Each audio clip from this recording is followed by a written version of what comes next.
In the world, there are 400 million SMEs, and the majority of people listening to this podcast work for an SME. People usually try to do everything in house, and that's what ends up ruining a project. There's a example that I used to take. There's a circle. The more you think you're closer to 360-degree, you're actually at zero. Blockchain technology is not a silver for everything, and there's been a lot of people trying to put things on a blockchain and almost they're looking for a problem to solve. It is a device, it is useful.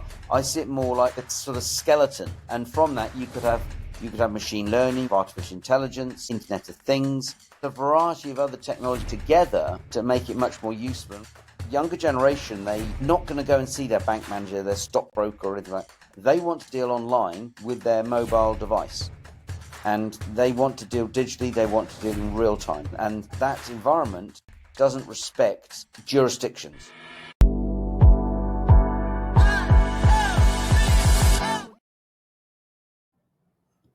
Hey Johnny, welcome to What Are You Tokenizing? Thank you very much indeed. Thank you for asking me to come on the show. It's not every day that we get such a I'll say known content creator in the space on our podcast. Yeah, I know, but most of the guests and most of the people that we talk to, everyone has been doing a lot of work, but there is always a gap between what you are doing on ground and what you are talking to people about, right? And being a content creator, I feel like that's a good mix of both things, so you can give the actual insight to the audience. Well, I'll certainly try, because there's a lot of people talking a lot of nonsense when it comes to tokenization, and that's something we've been writing about this sort of topic since March 2018. I know that. Yes, I know you've been following Digital Bytes every week, but it's really trying to look through and say who, how, where, and why blockchain technology and digital assets are being used in different jurisdictions and different countries.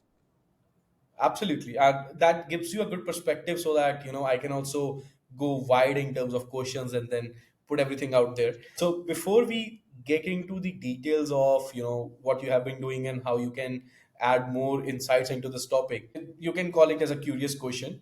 As you mentioned, you have been doing this from March 2018. What is that one prediction that you did in your early stages in Digital Bytes that now you feel like is coming along so well that you could see that this is how the industry is going to turn out, and now you're excited about it? Well, I think that the thing which I believe is going to impact every business. Well, let me step back for 1 second, because I think it's quite helpful. In the world, there are 58,000 publicly quoted companies, of which 38,000 are in Asia Pacific. Yet in the world, there are 400 million SMEs, small to medium sized enterprises. Wow. And the majority of people listening to this podcast work for an SME. 66% of people in most countries work for a small to medium sized enterprise. So they're the powerhouse. That's what creates economic growth and vibrancy. And what we're now beginning to see is the advent of programmable payments. And most small businesses that don't work out, that go bust, they don't go bust because they're not profitable. They go because they've run out of cash. Yep. And if a company is dealing with another company, typically they're having to wait 30, 60, 90 days. Whereas if you go and buy a cup of coffee, you don't go into the shop and say, oh, I'll tell you what, I'll pay you at the end of the month. They say, no. Coffee, money. Money, coffee. Really, very, very simple concept. Yet, for some reason, when you're dealing with a company, they say, well, can you supply me some goods or services, and I'll pay you in 30 or 60 days. And so what I think is going to happen is that you're going to begin to see more and more programmable money, and you can't do that with the banking system that we have today. And therefore, tokenized money, stablecoins, CBDCs, tokenized deposits, digital money will allow businesses to send and receive money in real time, and it will cut down a lot of friction that's in the systems. So that would be how I see it affecting every business, because every business has to pay and receive monies, and that's what's going to happen without a doubt. Amazing. It reminds me of one very cliched example I used to see on Instagram, three people standing, old people with black coats, and one saying, "Here's 20, I owe you $10." Then going around the room and eventually having the same money back and still owing everyone. That's what's happening in the world with programmable money. That becomes more easier to track and transparent. So I see what you mean. Definitely something that we all can imagine accordingly. I saw that some post that you mentioned. You have been putting 15 hours of research into digital bytes every week, right? That's a major commitment that all of us try to do.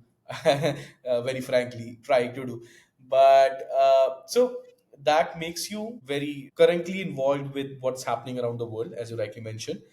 What is that biggest factor that or biggest movement of enterprises towards tokenization that you can see right now that people don't realize, while people are moving towards realistic tokenization, figuring out only real estate and fractional ownership?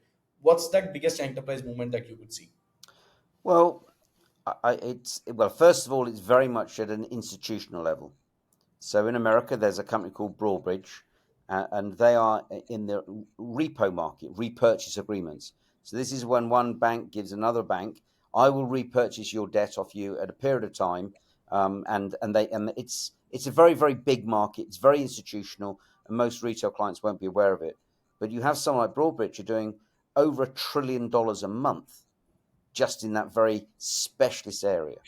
So in terms of where we're seeing some brands, some household names, then again, it comes back to payments.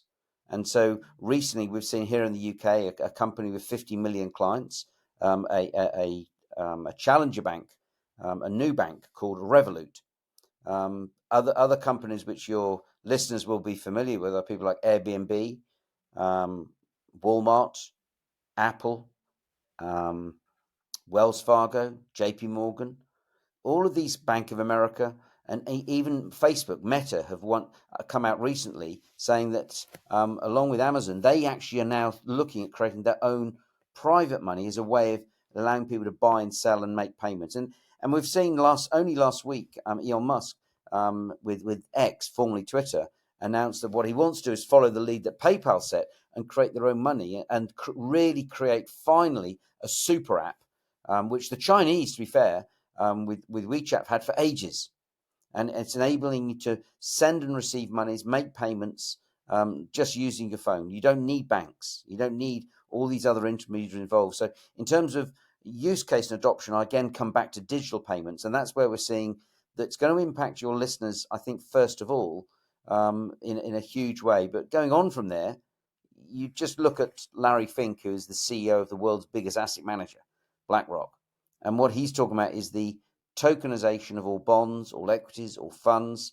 And then that will allow AI engines to mass customize your portfolio. And that's what they're really looking to try and do. Amazing. No, I totally agree with you there. I think with the recent news and the movement, it's becoming more relevant to people now, but this has been happening behind that doors for a long time. Like the examples you shared.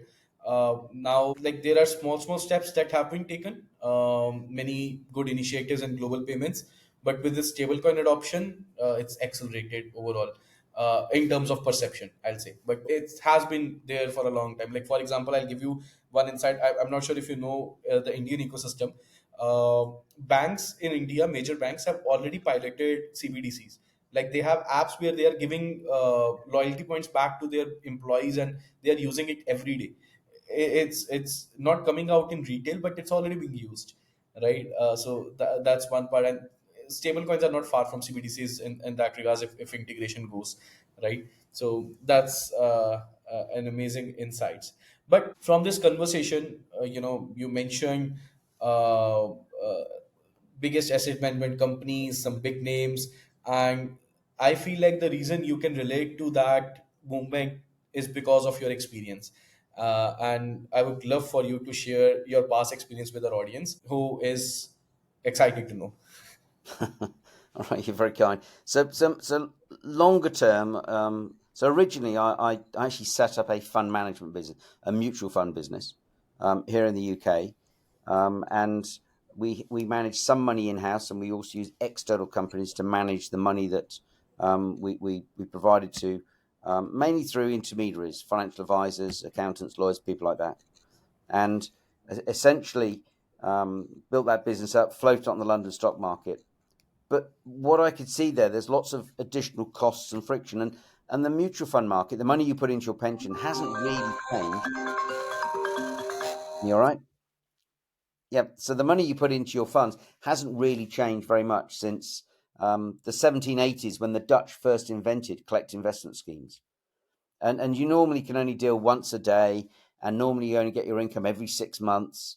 And now what you can do, you can take the same fund. So you'll be familiar with normally mutual funds. You can have two share classes. You have a retail share class, which maybe has a 2 or 3% cost and a 1% annual management fee, and they have an institutional share class where there's no initial fee, and the annual management fee is maybe 25 basis points or 30 basis points, I 0.3.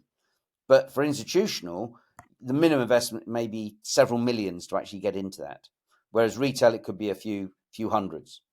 Now what we're going to have is a digital share class, and the digital share class will enable you to deal 24 hours a day, 7 days a week. You'll get your income every week, not every 6 months, and it'll be programmable. So you'll be able to get your money in and out much, much faster, which is really important, particularly when you start looking at companies for their treasury.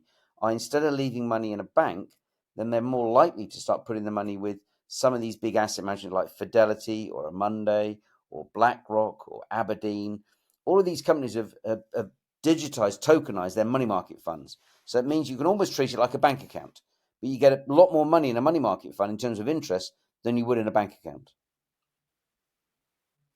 This reminds me of one example I recently used. There was this cooperative society where I had a discussion just last week, and the same example we used there, that we live now in an era where you don't want to wait for your money to come after a month or after 60 days. You need it at a frequency where you spend it, right? Because we spend every day.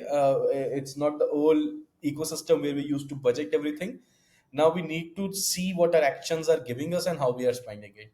Yeah. And as you mentioned, the number 66%, or I don't know, get the exact number, but the number of SMEs and people working for SMEs, that's the major economic factor, and they live on this paycheck, Well, right? and Harman, in your own country, you've had UPI, which has been a massive success. You've got 1.4 billion people that have now got their own personal identity. And in India, incredibly, 60% of the population, 1.3-ish billion people, live in a rural environment, still live in the country, in effect.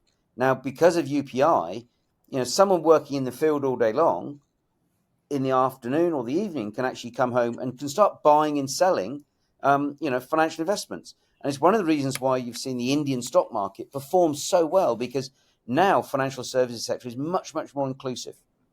And I think it's partly for examples like that why the Bank of International Settlement claim that for a 10% adoption of a digital currency in an economy, you could actually see a 1% increase in GDP after just 2 years. So governments are realizing that this is a great way to improve efficiency and productivity, but also be much more inclusive. Provided you got a mobile phone or access to a tablet, then the 1.4 billion people that currently are excluded from the financial service sector can now be included. So we can get rid of all these, payday loans. We can get rid of all these people that are charging exorbitant costs, and they can actually have access to financial services very similar to the way you and I can. Absolutely, and you touched a very important topic with UPI. You can't, like, on ground reality, even 1 cent or 5 cents that we spend, we are now doing UPI everywhere. I don't carry cash anymore, right? And with this increase in expenditure, that's where the programmable money that you mentioned came in as well. The Yep. importance is becoming more and more relevant day by day, because now you pay anywhere without thinking, so you need to earn anywhere without thinking as well. Yep. So that's one part. But apart from this payment infrastructure, what would you say is the biggest asset class that's now being programmed? Like, for example, this programmable money is a digital version of money that is already existing. Yes, it adds a lot of value, it adds a lot of benefits, but I'm talking about the assets that are illiquid. in front of those assets, what you feel like is the best, is the most lucrative one that's been coming forward? Well, I think you need to look at the work that people like the DTCC in America and Euroclear in Europe, and what they're focusing on is the private companies. So I go back to those numbers before, that we've seen a gradual decline in most economies in terms of publicly quoted companies, but a huge increase in private credit and private equity. And so there's millions of companies that are now able to start um, effectively tokenizing their own equity and enabling people to buy and get exposure to a small shop or a small manufacturing or maybe a farm or other ways. So you're opening up the access to financial markets for these millions of small businesses. And this is being led by a lot of the work that's being done, as I say, in America and Europe on private companies. And then the other very illiquid investment is obviously in private equity funds. So the first one we saw of any real note was the KKR Healthcare Fund. It's a £4.5 billion fund. Normal investment, I think, is $3 or $4 million to get in. Now you can get in some of these private equity funds for as little as $500. So it's, instead of selling to massive, very, very wealthy sovereign wealth funds and family offices, you can now actually give exposure to, to smaller investors, and that creates liquidity, which is good news for the larger investors because normally they're locked in for years, and it's good news for the smaller investors because they can get access, because the private equity market's performed really, really well. And then I'd say the final asset class, which is very, very familiar with everyone, and that's property. Now, in India, you have some of the most expensive property in the world. Yes. It's incredible. Some of your cities have been so successful, and the property is much more expensive than London, New York, or anywhere. So you can now offer people exposure by fractionization. So someone could buy 1% of someone's house.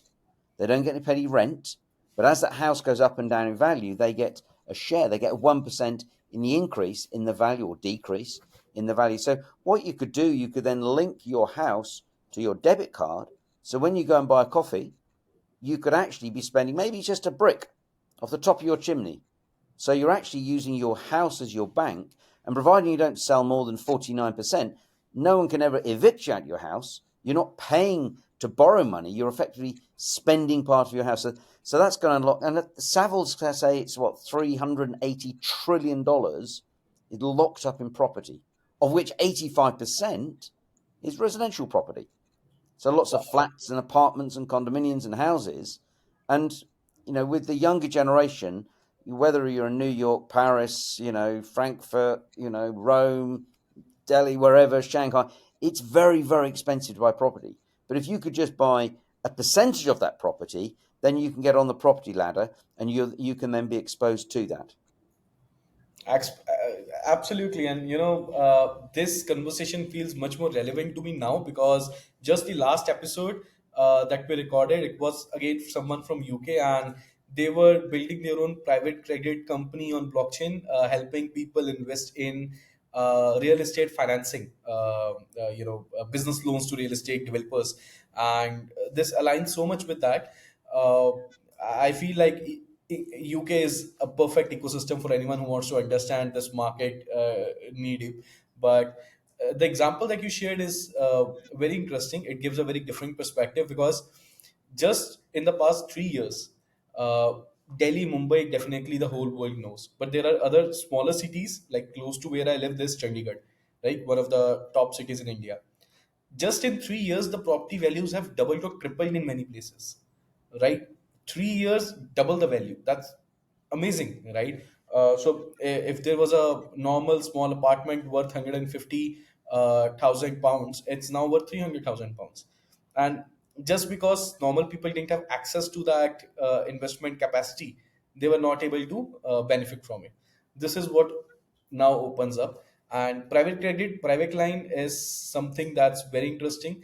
When you were sharing this information, I could see that the previous discussion would be just one starting point.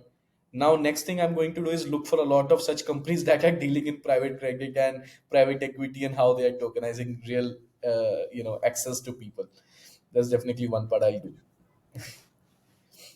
But I mean, the other thing which I find fascinating about this is that a lot of the tech industry has been dominated by Silicon Valley in America.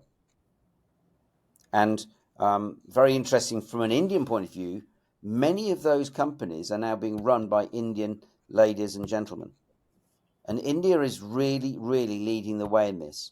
But in the digital space, what we're seeing, it's not one jurisdiction. There are pockets of excellence in India, in Paris, in London, in Zurich. And in many ways, America has been left behind. Yes. But now what we begin to see, we're in the process of seeing something called the Genius Act, which is Yes. basically some regulation around stablecoins. And that arguably will then leapfrog America, and then because it's going to provide some regulatory clarity as to what they are able to actually do. So, but I still think we're going to see, if you like, pockets of real knowledge and excellence being drawn all over the world, as opposed to being reliant on just one area. And I think that's really, really important. No, absolutely, and I think that's a very sensitive point that you just touched. Uh, Around your conversation that Indians have been leading a lot of companies globally, but still India has been lagging behind in terms of this innovation because of this regulatory clarity that's not there, right? And we have all been banking on it. We try, we wish for it every day, but there's not that clarity. So, according to you, let's say if I'm an entrepreneur and if I have a good idea that I want to explore in the tokenization space, which jurisdiction should I try to bet on, or which jurisdiction is the most, I'll say the least worst of the all the jurisdictions out there, because we know everyone keeps changing rules every day. We can't trust anyone these days. But still, which the least worst among them? Well, it obviously, Harman, it depends on what you're trying to do with the monies. And obviously, we're not here to give financial advice, but I think some of the jurisdictions that seem to be leading the way in this area would be places like the Middle East, like Singapore. Very interesting. There's companies in Zurich which are doing some really interesting stuff. Um, there's also, we're beginning to see more regulatory clarity in Europe with the passing of with MICA, and that's enabling companies to start taking this much more seriously. So it's when I say I can't really give and say this is the best thing for you to do. It depends on what you're doing, how you're doing it, the type of investors, where you're going to use the money for. So it's always a good idea to take advice, but you certainly are not restricted just to one area. And I think therein lies a challenge because um, we're operating more and more in a global environment, and the jurisdiction rules and regulations are increasingly becoming hard to enforce.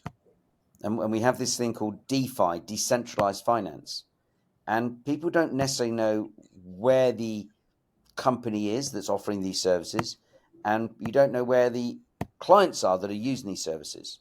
So, although certain services may be banned in one jurisdiction, using virtual private networks, you can get around the rules and regulations, and you can get access to these DeFi protocols. And we're beginning to see this taking more and more interest. And this is a concern to regulators because regulators want to be able to control and look after in order to maintain confidence in financial markets. But younger generation, they're not going to go and see their bank manager, their stockbroker, or anything like that. They want to deal online with their mobile device, and they want to deal digitally. They want to deal in real time, and that environment doesn't respect jurisdictions. It doesn't respect you can or cannot do that in London or Paris or Delhi. It's a global environment, and that's a real challenge that regulators have really got to get their heads around. And one wonders how much will they actually be able to do about it if the users are pretending to be in Romania or in Czechoslovakia or Australia. It's very difficult if you've asked the question and someone tells you a fib because they want to get access to your information, your product and service. Absolutely, absolutely. I think that's why most innovation has also been anchored down. Many people who actually had good ideas, who wanted to do more mainstream adoption and build a borderless ecosystem, they ended up choosing the wrong jurisdiction to register their company. I've seen so many companies choosing, I'll not name a country, let's say a particular country for their token registration from where they're doing the TGE. And eventually, if the country changes the rules or shuts down, or some most of the tokens from the country becomes blacklisted, your project falls into that category of a scam, just Yeah, because of this regulation and uncertainty, yeah. right? But we wrote about this a couple of weeks ago. The in India you call them you call them CHIT, CHIT funds. In other jurisdictions, they're called rotating savings and credit associations. Bit of a mouthful, but blockchain is being used with those as well. So this is maybe just in a community, in a village, where some people are saving little bits of money, and then other people in the village can borrow money from that pool.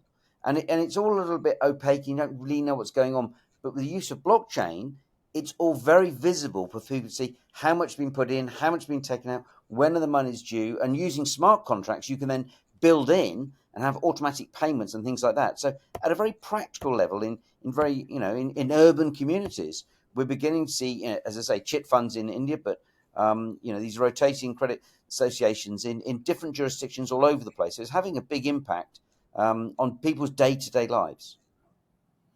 So again, a very interesting point, because this is something that I've seen on ground as well. Chit funds, or there are different words being used in native language around that, but chit funds is the right usage of that. A lot of these are there. It's the easiest means for people to save money or enhance their, like, build up their wealth in a short while they're doing this. And then when it comes to other use cases like agriculture, farmers taking short-term loans from local authorities who have the storage houses, warehouses. That's another use cases that are now being transformed into blockchain.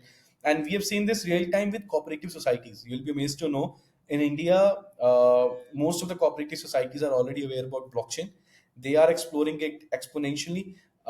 They want to tokenize their whole economy, because they know that the circle of money that is being restricted, the payment cycle that's long, like you rightly mentioned, 30, 60, 90 days, that's what's killing them. Yes. Every small organization that they try to create in a village, which can pool together money and then pull out, help someone or support an initiative of agriculture, it's not being fulfilled because of this. And that's where the practical use, as you rightly mentioned, is coming in right now. And I believe there is a UK based cooperative that's leading the blockchain research as well. Well, again, I wouldn't say it's particular to any one jurisdiction. You say you mentioned chit funds in India, but America and well, they're used everywhere, especially in more rural economies.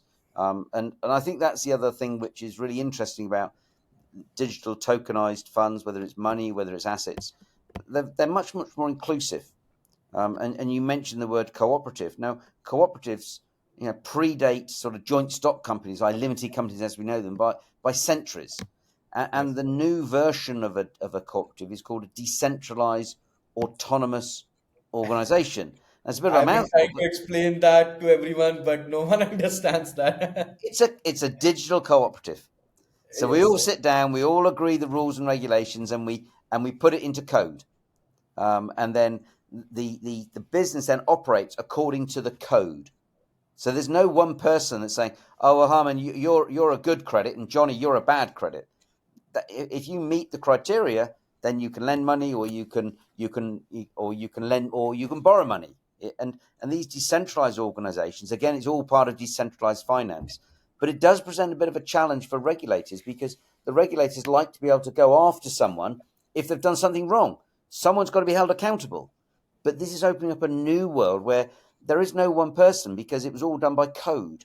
And people agreed this is what they wanted to do and how they wanted to do it. So it's I think over the next 5-10 years we're going to see some real friction between the old traditional finance and the new systems of the way money is moved around and the way assets are held and exposed by different people. Absolutely, and the smart contract based decision making that you're saying, I usually call it, like, people used to say actions speak louder than word. Sooner than later, they'll say smart contracts speak louder than actions. Whatever's been happening on chain is what matters. Nothing else matters. But one, discussion point from this, Johnny, and it's a very different kind of question. But what do you feel with your experience in asset management and with your knowledge of stable coins that's been going on in the payment rails? Do you think that what people are now tokenizing, the industry that's tokenizing anything and everything, let's say someone tokenizing cashews, someone tokenizing ships, someone tokenizing planes, tickets, and everything, is that the right way forward, or is the access to that through a programmable money is the right way forward? I think it's quite arrogant for me to sit here and say what's right and wrong. I think much more importantly is give people a choice, give them an alternative. Right now, I don't know how, as a man or lady in the street, I could get access to the fluctuations of the second biggest, most traded commodity in the world. Something which you've probably already had one or two of them today. Coffee. How do you benefit from the fluctuations in price of your cup of coffee there? There you go. But it's possible through tokenization. And I think that if we look at what has been one of the main drivers of the world economy over the last, say, 20, 30 years has been the petrochemical industry, has been oil. And many people are saying that going forward, the new oil for the next 50 years is data. So I don't know if I don't have one on me, but if you have a Fitbit or one of these watches that records your data, No. that, I that, stay clear of that that. you'll be able to sell your data, Yes. and you'll be able to sell your spending habits, your shopping habits, your travel habits, your whatever it is. So you'll be able to sell your data or not. And that gives you more freedom. And we're beginning to see, look, in the world, 40% of the world's population are gamers. And you can play games and be paid for it. Now, I'm not going to sit here and make a moral judgment that you should be out running around and kicking a ball or catching, a frisbee or something like that. If you want to sit at home, then why not? And we've got some. You may be familiar. Meta have just teamed up with Oakley, the sunglass manufacturer. So you're going to see the new glasses, where you've also got a Chinese company that's teamed up with Rowit in America and some glasses. So you can actually look at these glasses, and using your eyesight like that, you can compare prices, you can look at availability. And so someone that's maybe physically impaired, they can put a pair of these glasses on and they are just as able to use them as an able-bodied person. So I do a weekly podcast show with Cyber.fm, and the lead host there, James Tiley, he's been in a wheelchair since he was 9 because he has no legs. He can get down a high street quicker than you and I in his wheelchair, but now we can sit there and we could go into a shop, and with a pair of glasses, he's just as able to look at information. But he actually can do all that online. And guess what? With a blink of an eye, he literally can buy and select goods if he wants to. So we're moving into a very different type of world, which some people are very understandably frightened by, because people don't like change. But it opens up some huge opportunities and makes it much more inclusive than the current system that we tend to have at the moment. And at the end of the day, it's all about democratizing access or decentralizing control. As you started from the example of data, right? Previously, all these major corporations, although they led the innovation, they helped accelerate the world's development and new technologies, but eventually they ended up monopolizing the industry and getting access to that. While if right people have access to their own data, it's an additional revenue stream for them, right? For example, there is one initiative in Madhya Pradesh in India where farmers were already growing crops, they are already cultivating them, they're already sowing their lands. They are unaware that the carbon credits that they are producing or saving have so much value outside, right? And someone just connected the dots. Now they are being paid for what they're already doing. It's a secondary income for them, right? Yeah. And basically they are being paid for contributing to the society, in a sense. That's the missing gap that blockchain can fill very rightly, and as you mentioned, with the tokenization and digital assets aspect, right? But Harman, we mustn't get too carried away. Blockchain technology is not a silver. It's not an answer for everything. Yeah. And there's been a lot of people trying to put things on a blockchain and almost they're looking for a problem to solve.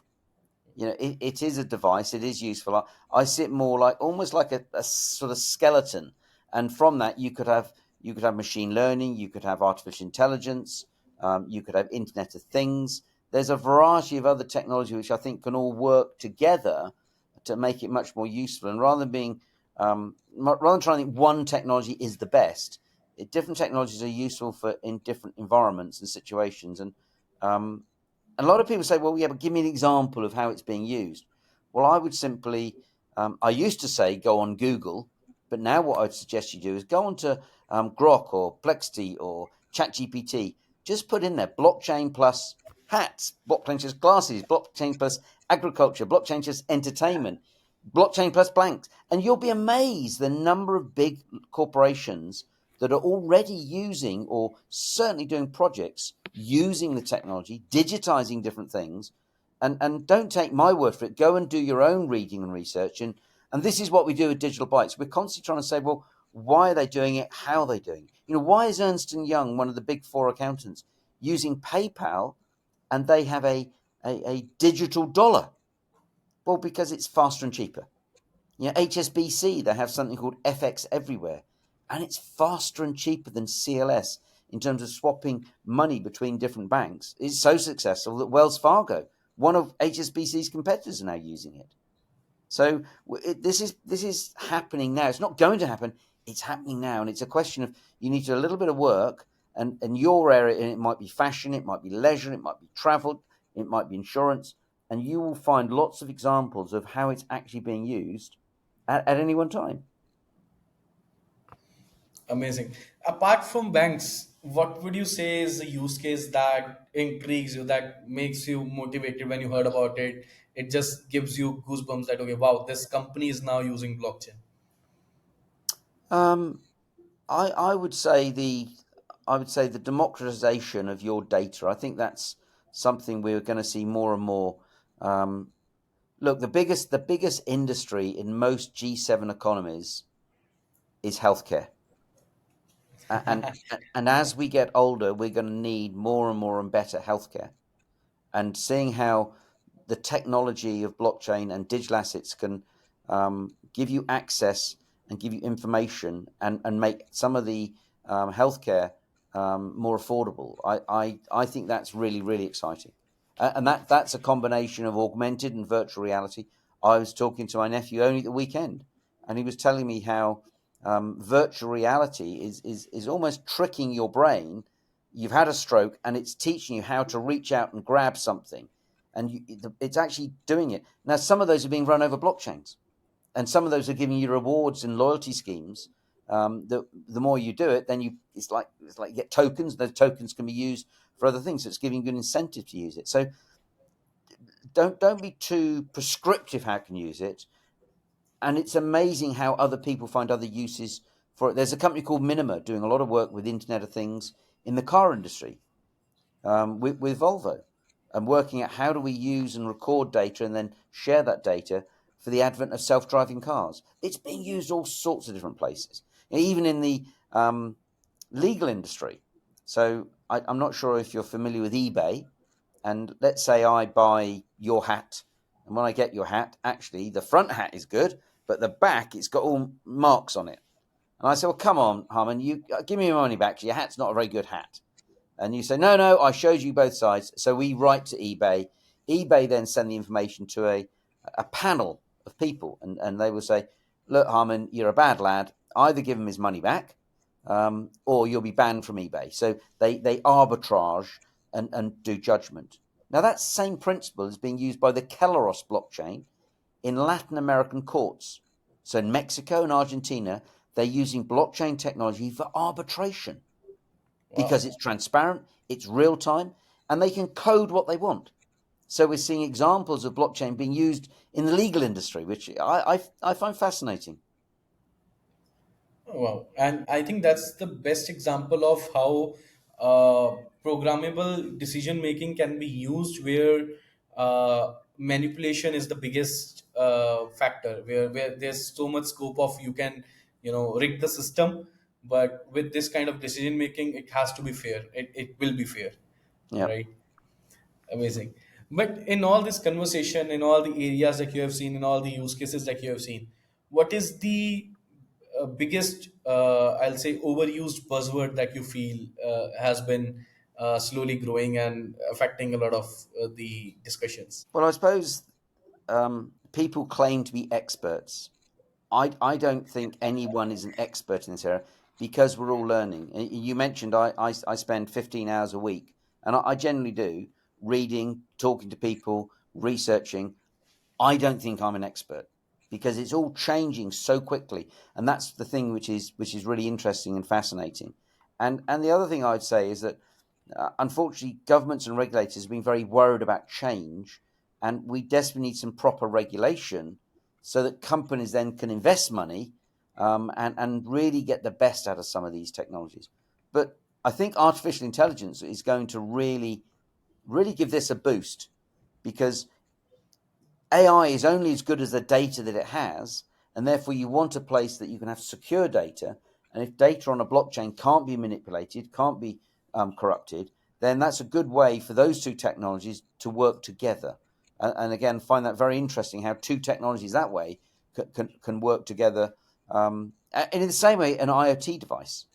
So an IoT device, so it says, okay, this ship has now arrived in India. So we need to pay the Greek shipping company. We need to pay the Indian harbour. We need to pay the Indian customs. All of that can be done like that with an IoT device through a smart contract, sending the message. So we're now going to start joining up the dots, and we don't need bits of paper flying around for bills of lading on a ship, which can be manipulated or lost, and cutting down trees and all that sort of nonsense. We can actually really embrace digitalization. And then people say, yeah, it's all very well, but what about the impact of the environment? And we've got all these computers which are creating fossil fuels. Well, if you've got a need for computation, which you do on blockchains, well, when the sun's shining, instead of trying to store it in batteries, you can flick it over. If there's too much energy being produced or too much wind, you can flick that over, and that could be doing mining. So it's actually mining the data using basically surplus energy. So it doesn't have to be an either or. We can start thinking a little bit more laterally about this and making it a better, safer, more inclusive world economy, as opposed to, if you like, the rich keeping hold of one thing and perhaps poorer places are always left out. I think that's going to be less and less the case. Well, I certainly hope so going forward. Yeah. No, you rightly mentioned. I can't tell you how many clients I've had that had bad experiences with someone who called himself as an expert. People usually try to do everything in house, and that's what ends up ruining a project. There's a example that I used to take. There's a circle. The more you think you're closer to 360-degree, you're actually at zero. So the more you think you know everything about a process, it's actually you have not even started researching. The more you doubt yourself that okay, I need to research it, I need to research it, you are actually at 360. You know your area of expertise, then there are other areas of expertise where you can depend on other people or have other collaborations, right? And that's what's missing in this industry, I'll say. Yeah, no, I agree. And Harman, one thing my father always told me: you have two of these and one of those. Use it in that order. I know what I know, but I don't know what you know, Harman. What can you tell me that I can learn and I can agree or disagree? But if all I do, and unfortunately on this podcast, because you keep asking me questions, I've done a lot of that and not much of that. But it's interesting if you when you meet someone, see if you can get up to 10 questions, and it's amazing. People love talking about themselves. Absolutely. How are you? Where do you come from? What's the weather like? Where did you go to school? What job did you do? Do you have a family? And see, go 1, 2, 3, 4, 5, 6, 7. It's amazing how often you can get up to 10 questions before they say, "Oh, Jonny, well, yeah, where do you live?" Or, "Well, what do you do?" So one thing I've already included in my practice is that rather than asking someone how you're doing or hope you're doing well, just replace the question with how's your day been, and you'll be amazed from the responses that you get. So I completely agree with you there, Johnny. Yeah, right, So Harman. Well, I one think last we've been talking for quite a while. I think we ought to let the listeners go, otherwise they'll be fast asleep before we know what's happened. yeah, and for us, this is a kind of conversation that can keep on for us. Interesting brainstorming sessions. Just one last question, Johnny, that I would like to end the note on. What is that one podcast or book or resource that you would recommend for early stage, early career guys to get into tokenization, to understand it or to understand blockchain as a whole, and then build a career on it? Um, well, the one book I'd recommend you read is actually called The Power of Breath by James Nestor. Learn how to breathe. Learn how to breathe through your nose, not your mouth. And some of those traditions go back to Sanskrit people, again from India, and nothing to do with blockchain, but actually it forces you to change the way you look at things. The most simplest being how you breathe. And so when it comes to blockchain and digital assets, you've got to suspend what you think you know. Because when people talk about blockchain digital assets, most people immediately think of, oh, Bitcoin. And normally it's FOMO, fear of missing out. I wish I bought some Bitcoin when it was $1. It's now $100,000. Try and suspend that thought and try and actually look at what are you trying to do. And you've got the internet, which is a fantastic tool, and you'll find out a lot of information there. And if anyone says they're an expert, as you say, they're probably close to zero than they are to 360. We're all learning. We're all learning. And challenge. If someone starts giving you lots of highfalutin language and words that you don't understand, say, "Whoa, hang on. Can you please explain that more simply? I don't understand." Don't be afraid to ask. And in this digital space, people are very keen to help. People are very keen to help, and so reach out to different people ask for their help and understand and become more knowledgeable before you actually commit yourself. And if something sounds too good to be true, it probably is. So if someone's offering you an investment that is twice what you get in the bank, then it's risky. So just be sensible. Don't get carried away by the hype. Perfect. Amazing. Thank you so much for your time today, Johnny. I know it's not easy to allocate time to sessions every day, but thank you so much for the time today. And I hope there are a lot of insights that listeners will get and it makes impact in someone's life. No, you're very welcome. And Harman, if anyone wants to read more about what we're doing, then they can just find us on Digital Bytes on Substack. Then we write every week about these sorts of topics and try and give real examples of how it's being used, good and bad. So they're very welcome to go online and they can see what we write out in Digital Bytes. Absolutely. I do that already. I definitely recommend that. All right, lovely. Well, thank you very much, and we'll be in contact again soon. Thanks, Johnny. Have a nice day.